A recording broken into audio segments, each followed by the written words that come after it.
여호와를 경외하는 오바댜라는 제목으로 같이 말씀을 나누겠습니다. 오늘 말씀을 보면은 1절에 많은 날이 지났다고 얘기하고 제3년에라고 그 시기를 말하고 있습니다. 가뭄이 시작된 지 꽤나 오랜 시간이 됐습니다. 비가 오지 않은 지 3년의 시간이 되었을 때 여호와의 말씀이 드디어 임하게 되었죠. 하나님은 엘리야를 통해서 17장에 가뭄이 시작될 것을 아합에게 가서 말하라고 합니다. 그리고 하나님은 비를 다시 내리시겠다고 하는 뜻 또한 엘리야를 통해서 알리기를 원하시죠. 이제는 숨지 말고 아합에게 나타나라고 아합에게 가서 보이라고 말씀을 하시죠. 아합에게 다시 가서 보이면 죽을 수도 있습니다. 그럼에도 엘리야는 그 말씀에 순종하여 2절 말씀에 아합에게 보이려고 아합이 있는 그 사마리아라고 하는 이스라엘의 수도로 향해 떠납니다. 사마리아는 기근이 극심했다고 이야기하죠. 사마리아는 북이스라엘의 수도로서 우상 숭배의 정점에 도달한 도시입니다.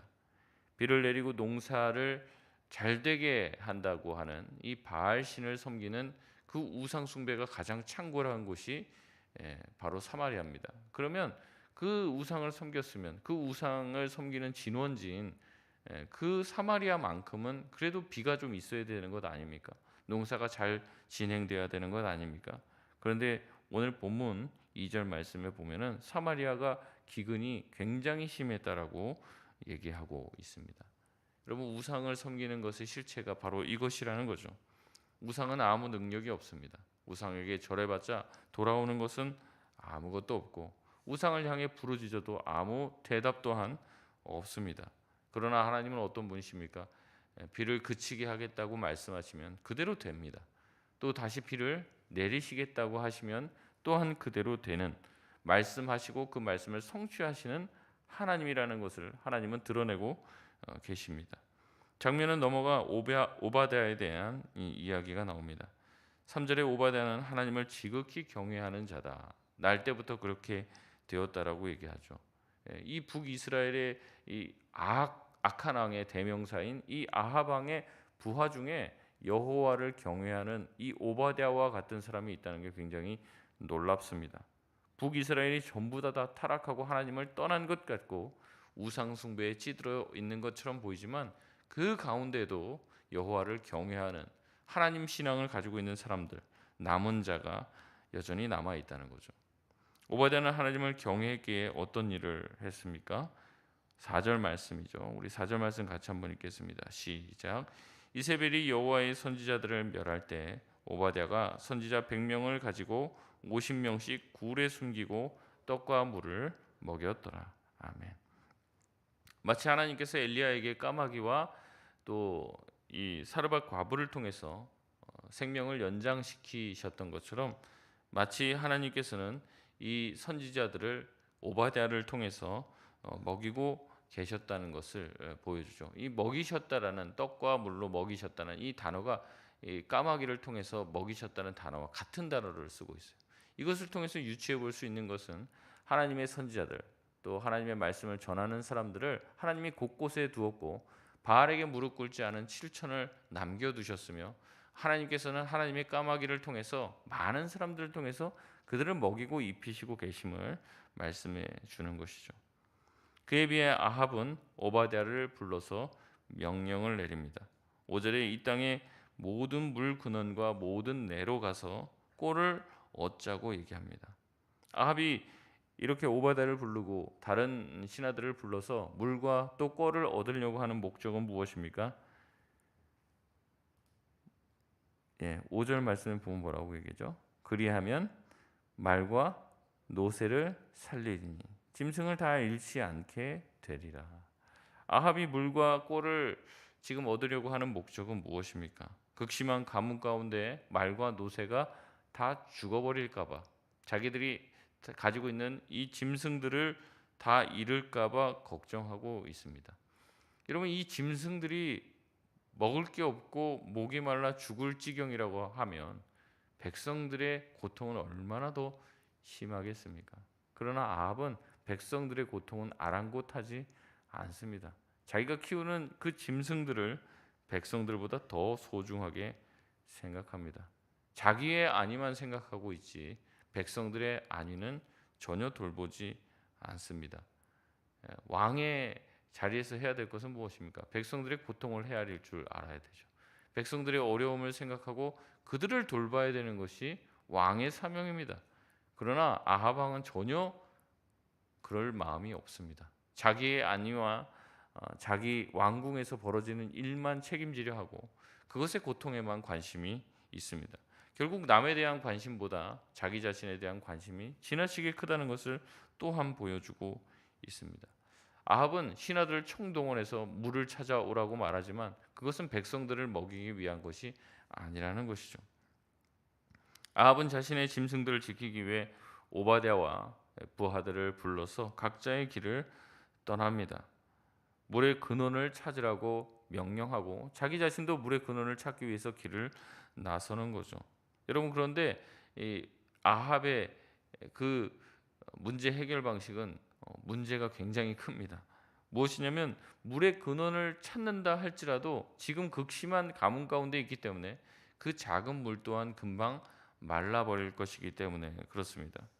결국에 물이 하늘에서부터 내려야 됩니다. 비가 다시 내려야지만 이 모든 고통이 끝나고 해결이 되는 겁니다.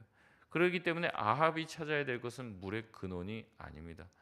어디 말라붙지 않은 오아시스 같은 게 있는가, 부하를 동원해서 그것을 찾을 게 아니라 결국에 비를 내리시는 분을 찾아야 되는 거죠. 여러분, 비가 왜 지금 그치게 됐습니까? 엘리야가 하나님의 말씀을 듣고 와서 비가 내리지 않을 것이라고 선포한 지 3년이 되어서 비가 내리지 않았기 때문에 그런 것이죠. 아합은 그것 때문에 엘리야를 잡으려고 합니다. 엘리야, 너 때문에 비가 내리지 않는다. 그런데 엘리야가 비가 내리지 않도록 한 겁니까? 그게 아니죠. 하나님이 내리지 않도록 했습니다.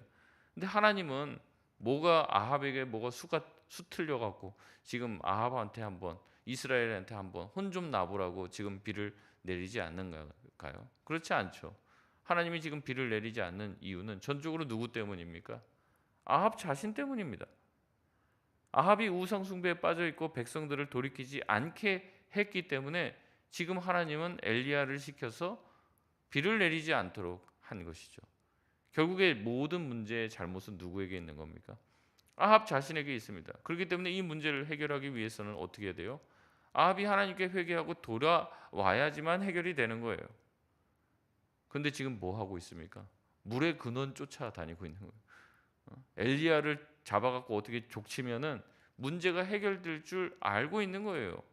지금 전혀 문제에 대한 해결책을 알지 못하고 있는 것이죠.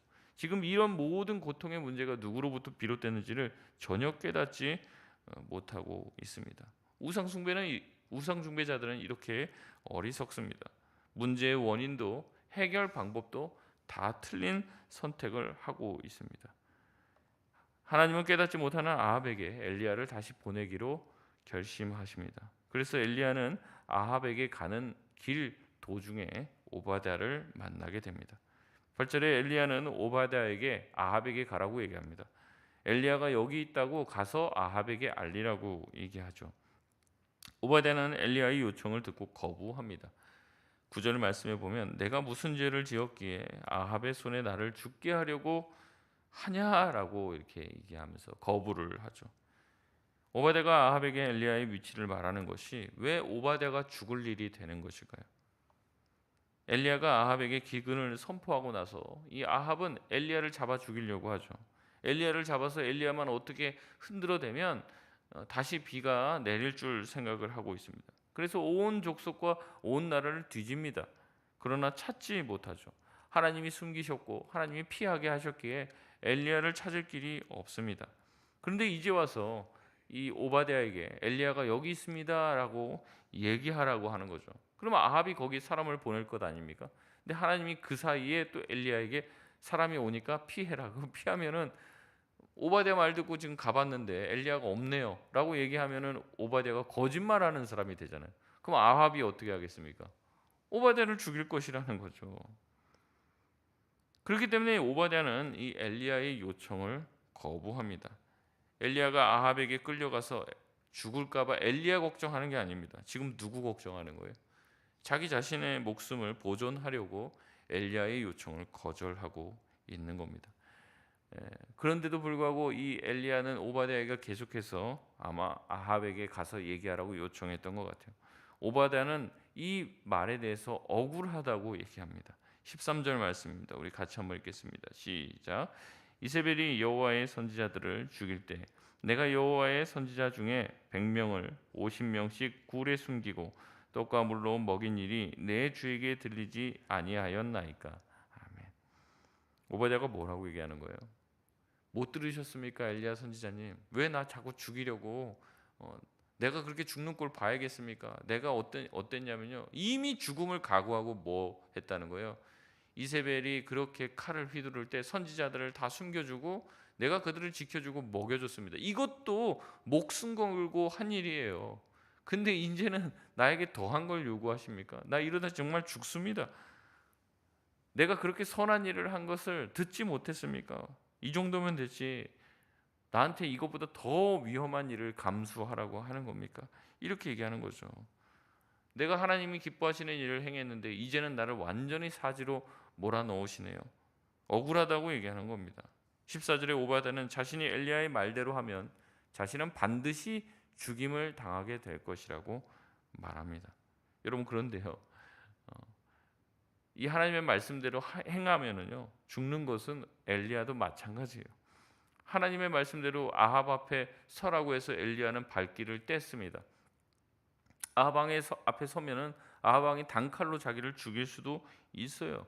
그래도 엘리야가 아합 왕 앞에 나가는 이유가 무엇입니까? 하나님이 그렇게 명령하셨기 때문에 한 거예요.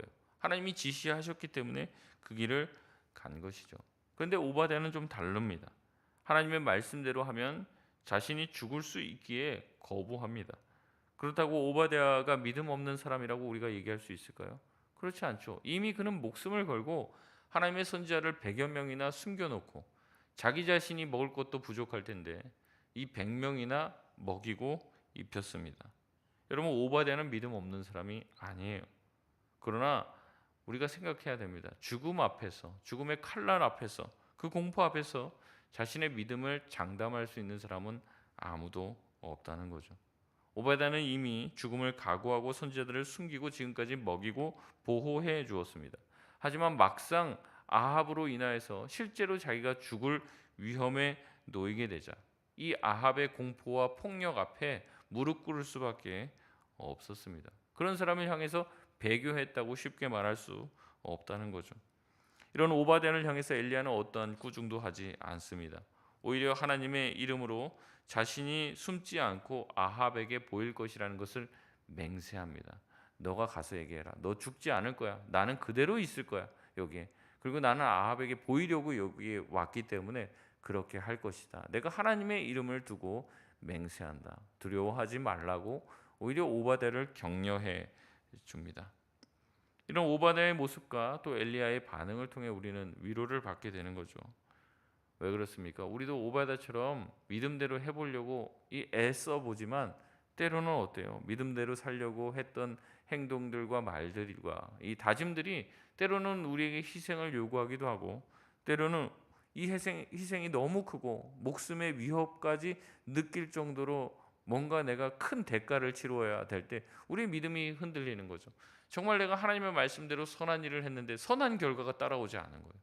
오히려 더 깊은 수렁과 더 많은 희생을 요구하는 쪽으로 가게 됐을 때 이게 뭔가 싶은 거죠. 그래서 우리의 믿음이 때로는 뿌리째 흔들릴 때가 있습니다. 그 흔들리는 자기 자신의 모습을 보면서 내가 가졌던 그 믿음이 혹시 틀렸는가 하는 의심이 생길 때도 있다는 것이죠. 여러분, 그렇지만 흔들린다고 해서 신자가 아닌 것은 아닙니다. 흔들리면서 바른 길을 찾는 거예요.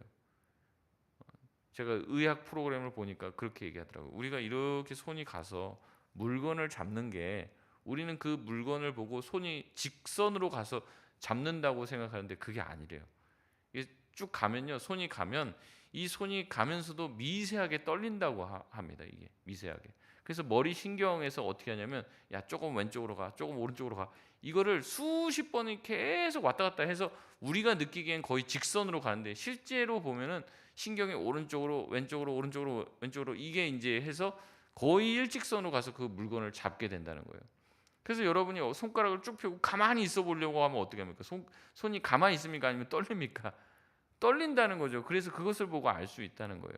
마찬가지예요. 여러분 우리가 믿음을 향해서 하나님 말씀대로 직선으로 나가면 좋죠. 하나님이 원하시는 대로 그냥 직선으로 나가면 좋은데 그렇지 않다는 거예요. 때로는 어떻다는 거예요? 우리가 흔들린다는 거죠. 근데 저는 흔들린다는 게 나쁘다고 생각하지 않습니다. 흔들리는 과정을 통해서 직선으로 나아가는 것을 깨닫게 되는 거예요.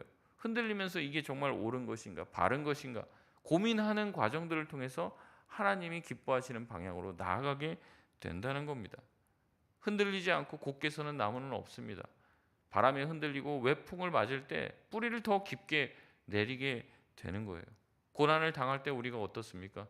더 깊어지고 더 깨끗해지고 더 고결해지는 것이에요. 이게 고난의 신비인 것이죠. 오바댜의 이 고난의 모습을 통해서 또 이렇게 하면서 흔들리는 모습을 통해서 오바댜는 더 깊은 믿음의 사람이 됩니다. 말씀을 맺겠습니다. 하나님은요 이 엘리야를 통해서 하신 말씀을 반드시 이루시는 분이라는 것을 말씀하고 있습니다. 문제를 해결할 때는 다른 데 가서 해결책을 찾는 것이 아니에요. 말씀하시고 그 말씀을 성취하시는 주님 앞에 나아가야 될 줄 믿습니다. 이것을 믿어야 됩니다. 하나님을 믿어야 되고 하나님께서 말씀하시고 약속하신 바를 그대로 이루시는 전능하신 하나님이라는 분을 우리가 의지해야 하는 것이죠. 때로는 우리가 흔들릴 수 있습니다. 때로는 넘어질 수 있습니다. 하지만 그럼에도 우리가 믿기를 포기해서는 안 될 이유가 바로 여기 있는 것이죠. 오늘도 주의 말씀과 약속을 믿으시길 바랍니다. 주님께서 우리의 삶의 문제들을 해결하시고 문을 여실 것임을 기대하며 주의 약속을 믿고 주님 의지하고 흔들려도 다시 일어나 주님을 붙들며 나아갈 수 있는 오늘 하루 다 되시길 주의 이름으로 소원합니다. 우리 같이 합시면